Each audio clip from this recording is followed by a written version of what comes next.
Kita berbicara tentang diabetes atau sakit gula.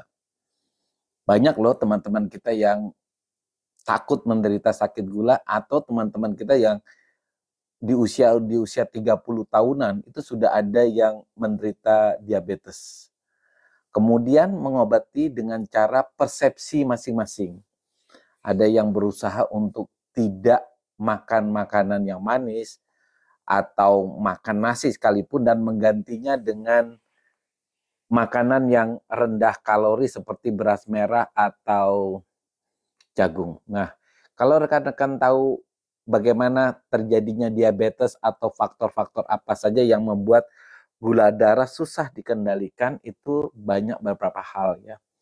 Pertama, mekanisme normal dari diabetes itu adalah gini.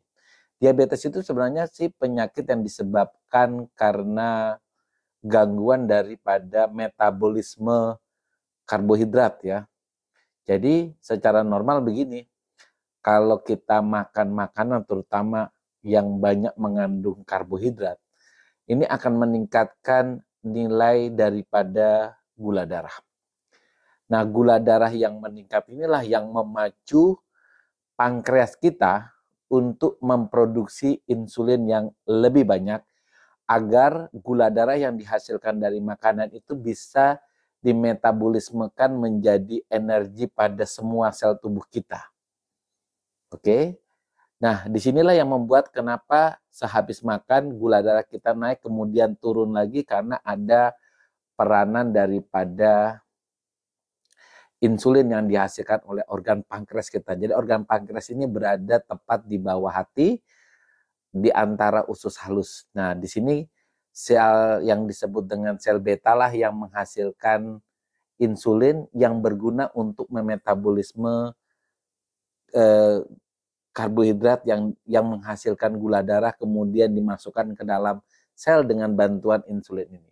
Itulah yang membuat ketika orang makan karbohidrat dalam jumlah banyak akan memacu pankreas kita untuk bekerja lebih berat lagi untuk menghasilkan insulin. Nah, kemudian kita kenal ada dua macam diabetes secara umum ya, walaupun ada diabetes yang lain, yaitu diabetes tipe 1, di mana diabetes ini disebabkan oleh sel beta pankreasnya rusak. Jadi diabetes ini boleh dikatakan adalah diabetes yang sangat tergantung pada insulin. Tanpa insulin, maka metabolisme karbohidratnya akan mengalami gangguan yang hebat. Ada yang disebut dengan tipe 2, yaitu adalah disebabkan karena reseptor insulin yang ada pada sel-sel tubuh kita. Bisa di hati, bisa di usus, atau di jaringan yang tubuh yang lain mengalami kerusakan. Biasanya disebabkan karena overweight atau berat badan, kemudian mobilisasi badan kita kurang, itulah yang mengakibatkan reseptor insulin kita rusak. Nah, akhirnya terjadi yang disebut diabetes tipe 2. Di sini kerja pankreasnya luar biasa pada diabetes tipe 2, tetapi tidak cukup untuk memasuk jumlah insulin.